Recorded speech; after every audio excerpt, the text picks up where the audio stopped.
Entender quién es el dueño de esta propiedad es una pregunta algo complicada de responder, pero importante de aclarar, ya que su respuesta es la forma más sencilla para explicarles por qué es que hoy en día, a más de 20 años de la creación de la obra, es que Yu-Gi-Oh! Se sigue transmitiendo en televisión, aun cuando su autor dio por terminado su manga oficialmente en el 2004.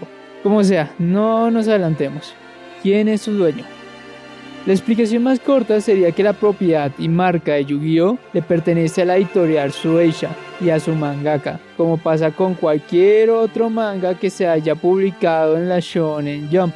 Pero la respuesta larga de esta historia sería que Yu-Gi-Oh! En realidad nunca le ha pertenecido a Shueisha. Entonces, ¿qué estoy diciendo? Ya que por raro que parezca, estas dos afirmaciones son verdaderas y no contradictorias a la vez. ¿Es acaso Yu-Gi-Oh! La caja de Schrödinger de los animes? Yo respondería que sí. Lo explico, aunque antes hay que ver un poco de historia. El duelo de monstruos se basa en un juego de hace 5000 años. Lo jugaban los antiguos egipcios por poder y era extremadamente peligroso. ¿Qué importa? Ok, vamos a saltarnos esa parte. La década de los 90 fue una de las peores para la revista La Shonen Jump, ya que significó la finalización de sus dos propiedades más grandes y vendidas en ese momento, Slam Dunk y Dragon Ball. Ahora, no me tomen a mal, esta revista siempre ha sido top ventas en la historia de Japón. Nunca han estado tan siquiera cerca de tener alguna crisis financiera. El problema es que la finalización de estos dos mangas sí afectó demasiado el interés de los lectores hacia la revista, mostrándose en el hecho que a finales de la década, la Shonen Jump pasó de vender 5 millones de copias en 1990 a 3,6 millones de copias en los 2000, es decir, vendía un 30% menos. En esta plena crisis de lectores, en 1996, nació uno de los mangas más extraños que se habían publicado hasta la fecha en la revista, Yu-Gi-Oh! Este manga tenía dos premisas claras en su inicio. Mencionaba a su autor: explorar cómo adolescentes se ven sometidos a la lucha en juegos más enfocados a juegos mentales y tantear situaciones de terror en estas batallas, usando el terror psicológico. Yu-Gi-Oh! Era una idea muy extraña para los estándares de acción-aventura que mantenía la Shonen Jump en sus años de existencia en esa época. Pero su editor vendió la idea del manga como una forma para diversificar la variedad de historias que se publicaban dentro de la revista, ya que la mayoría de estos eran sobre deportes o aventuras, con altas dosis de fantasía, que ya empezaban a sentirse repetitivos entre sí, pero no había ninguno del género de terror o juegos de estrategia. Por eso su editor quería aprovechar la pasión de los juegos de mesa de este mangaka para crear algo único e innovador dentro de la revista. Y quizás esta sea una de las partes menos valoradas y apreciadas de la franquicia de Yu-Gi-Oh! En sus primeros años. El de ser una historia de terror sobre juegos psicológicos más que una historia de cartas. Algo que se aprecia claramente durante toda la trayectoria de su anime manga, y aunque de una manera más infantil, ha prevalecido en sus animaciones más contemporáneas.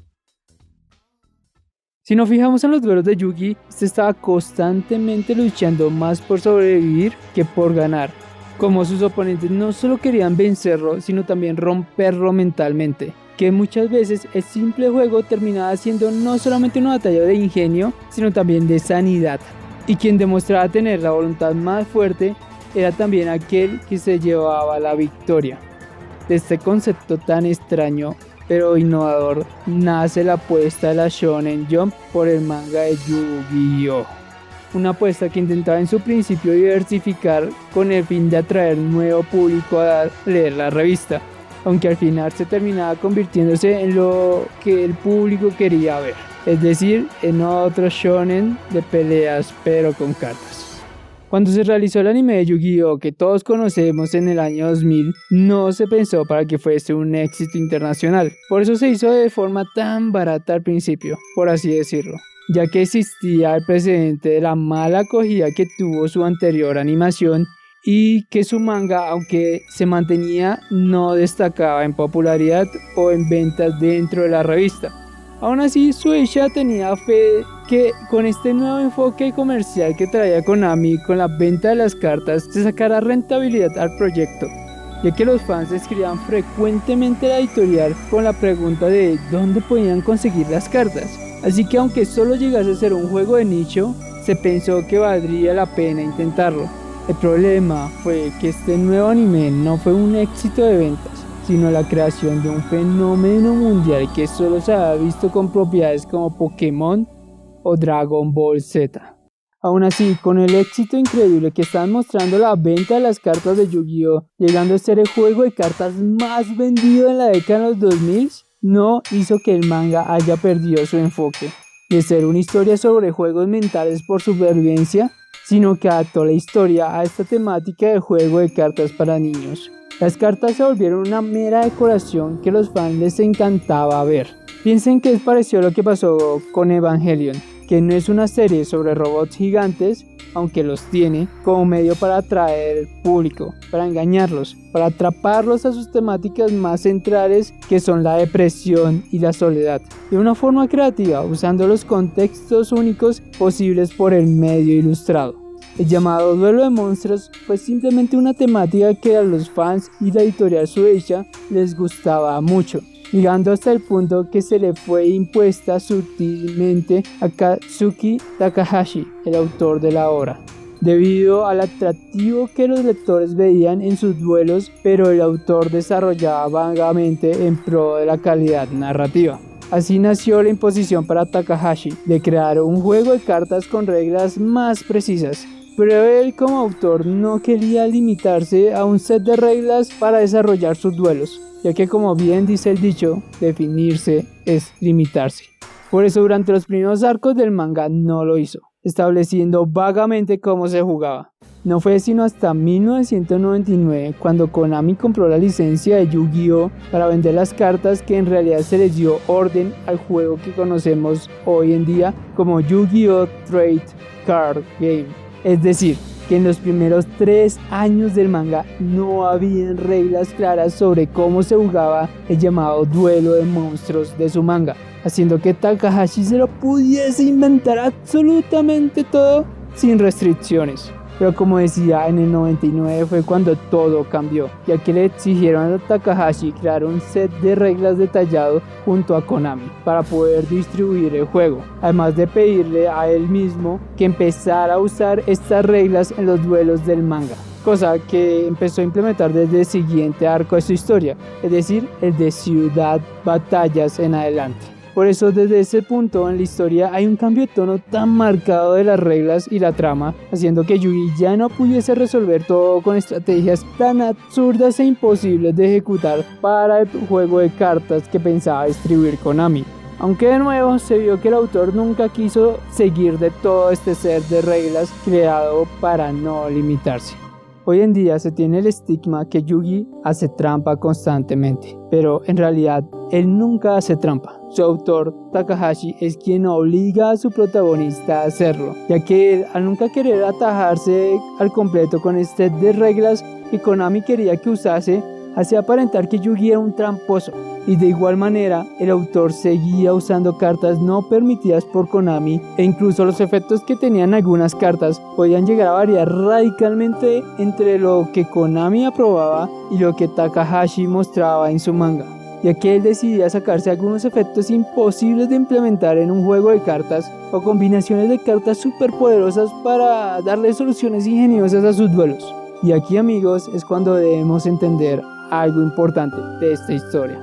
Y es que cuando Konami compró la licencia para distribuir Yu-Gi-Oh! A Shueisha, este no estaba obligado a copiar las cartas, reglas o efectos que se presentaban en el anime manga, sino la idea era que Konami recreara lo mostrado en la serie de la forma más apropiada que ellos considerasen.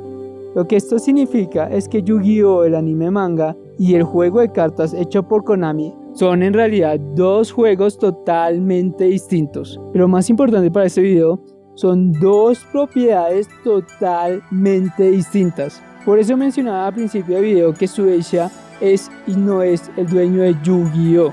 ya que específicamente el juego de cartas le pertenece a Konami solamente, siempre y cuando este siga pagando su licencia de explotación a Shueisha, mientras que los derechos del anime manga le pertenecen principalmente a la empresa Shueisha. No obstante, todo esto cambiaría en el 2004. Lo que sucedió este año fue que el manga como el anime terminaron, lo que implicaba que ya no tuviesen un material de dónde sacar nuevas cartas. Pero ¿esto cómo iba a ser? Si esta propiedad estaba haciendo el éxito de ventas más grande que había tenido un manga de la Shonen Jump hasta la fecha. Aunque no por su manga, ya que aún siendo muy popular, nunca llegó a explotar comercialmente como otros de su época, como One Piece, Naruto, Bleach, Death Note o Full Metal Alchemist, sino por el merchandising de los juegos o cartas que vendían, el cual era muy, pero muy superior al de cualquier otra propiedad de Shueisha en esa época. Aún así, la Shonen Jump ni Konami le pidieron a Takahashi que continuara su historia un poco más, como si se llegó a pedir a otros autores, y se preguntarán ¿por qué? Y la respuesta es Konami. Esta empresa se había adelantado a esta situación, ofreciéndole a este autor un puesto dentro de la compañía como supervisor de la franquicia Yu-Gi-Oh! En la creación de cartas, pero más importante para este video, como apoyo en la creación de la continuación del anime, que ya no iba a ser liderado por Shueisha, sino por la empresa NAS, que es una productora de animación, TV Tokyo, una televisora, y en colaboración de Konami junto a Shueisha para la publicidad y distribución internacional. En pocas palabras, la creación del anime de Yu-Gi-Oh! GX fue similar al de la creación de la animación de Dragon Ball GT, que es una historia que ya abarqué parcialmente en mi video de qué ocurrió con Dragon Ball Super, donde mencionaba que este spin-off se hacía simplemente con las bases que el autor daba, y en ambos casos era dar la premisa, ayudar con el diseño de personajes sin que los autores tuviesen nada que ver en el desarrollo de la historia. Eso ya dependía de los directores de animación de los estudios de animación. Las dos únicas diferencias entre la animación de GT y GX es que Takahashi, el autor del manga, tenía una participación activa en la creación de nuevas cartas que se mostraban en el show, además de apoyar a Konami en el desarrollo de las cartas y tramas que ellos querían mostrar, y que a diferencia de GT, Yu-Gi-Oh! GX sí triunfó entre sus fans. Quizás este haya sido el punto de inflexión para la franquicia, ya que si GX demostró algo, que no necesitaban tener una trama tan elaborada y con tanto trasfondo como la tuvo la historia de Yugi para que esto funcionara. Solo les bastaba mostrar lo que todos querían ver, y esos eran duelos con cartas nuevas. Desde GX en adelante la animación tomó un tono más infantil, para que la serie fuese mucho más amigable a la distribución internacional. También los duelos pasaron de ser eventos en sí mismos, donde cada uno se volvía importante porque se jugaban la vida en ellos, a ser simplemente parte de lo común, hasta el punto de hacerse algo monótono y obligatorio de mostrar. No hay capítulo de las animaciones de Yu-Gi-Oh! GX y las próximas series en adelante donde no ocurra un duelo siempre, porque estas batallas con cartas ya no giraban alrededor de los conflictos de sus personajes, sino sus personajes empezaron a girar alrededor de los duelos de las cartas, ya que el único propósito de la mayoría de los capítulos era mostrar nuevas cartas que Konami iba sacando al mercado. Y así fue como Yu-Gi-Oh! Lentamente se fue convirtiendo cada vez más en un juego de cartas que en una historia de batallas mentales por supervivencia. Algo que se vio aún más marcado con Yu-Gi-Oh! Zexal, que fue el siguiente punto de inflexión donde la mayoría de las personas que habían trabajado en los últimos 3 animes abandonaron este barco. Como Takahashi, creador de la obra, quien se retiró del proyecto dejando su cargo de supervisor y creador de cartas para seguir su carrera como mangaka. Aquí fue donde Konami simplemente decidió romper toda la cronología de la obra y empezar una historia totalmente diferente e independiente, olvidando todos los eventos de los anteriores animes. Este fue el punto donde Konami empezó a tener mayor libertad en las decisiones, ya que de aquí en adelante eran ellos quienes empezaron a sacudir las mecánicas del juego y no el autor, puesto que con cada nueva saga empezaron a agregar mecánicas nuevas al tablero de juego de Yu-Gi-Oh! para lograr crear un nuevo meta dentro de las cartas y refrescar el juego a los nuevos jugadores. Lo impresionante de esta situación es que aún sin el autor original, ni el legado de los personajes que habían construido en los últimos 10 años, ni los trabajadores que le dieron vida a los primeros animes, ni el apoyo de Shueisha, quien abandonó este barco en la saga de Sexal también, ni el interés de los fans, quienes habían visto cómo esta franquicia evolucionaba hacia un enfoque muy distinto al que los enamoró en un principio, Yu-Gi-Oh! Seguía siendo un éxito de ventas a nivel mundial, gústele a quien le guste. En mi video de qué ocurrió con Bleach, mencionaba como según el informe financiero de TV Tokyo, quien es de hecho la principal productora del anime de Yu-Gi-Oh! Desde GX en adelante, como Yu-Gi-Oh! Es la tercera franquicia más vendida para la televisora y como para Konami el juego de mayor rentabilidad hoy en día. En especial por el éxito de Yu-Gi-Oh! Duel Links, quien está vendiendo más que las otras franquicias de videojuegos como Metal Gear, PES o Castlevania en el mercado de los juegos digitales. Así que no esperen que esta máquina de hacer dinero simplemente se detenga pronto. En especial porque ya Konami anunció en un evento de ellos la nueva saga del anime, Yu-Gi-Oh! Sevens, que tiene un enfoque aún más infantil que sus anteriores animaciones. A Takahashi, su creador, no le parece importar en lo que se ha convertido su obra, pero bueno, yo no lo culpo. Al fin y al cabo, ¿a quién le importa el buen gusto o la integridad de su obra cuando las cosas venden tan bien como para llevarse regalías millonarias cada año? Esta historia no es tan diferente de lo que pasó con Los Simpson, de hecho, que su animación es simplemente una demanda comercial hoy en día, un cascarón vacío de lo que fue en un principio. En el final es como lo dije al principio del video, Yu-Gi-Oh! Es la caja de Schrödinger de la animación japonesa, porque ya murió hace mucho tiempo, cuando el faraón volvió a su mundo, pero que aún sigue viviendo en concepto de que está obligado a vivir por y para vender más y más. Aún así, pienso que la historia de esta franquicia no es una historia triste. A los niños pequeños, quienes no han conocido la historia de un faraón que salvó el mundo de estos juegos sombríos, les encanta el duelo de monstruos que se muestra en las últimas sagas de la franquicia, ya que si Yu-Gi-Oh! Sigue vivo hoy en día, no es porque Konami o TV Tokyo puedan y quieran seguir ordeñando esta franquicia, es porque aún hoy a los niños y a la gente les sigue divirtiendo jugar este juego de cartas sin importar qué nuevas reglas alocadas agreguen, estrategias injustas existan o cartas con super efectos creen, porque a veces lo único que se necesita para ser feliz es un puñado de cartas, un tablero, un amigo y la fe inquebrantable de que todo es posible si confías en el corazón de las cartas.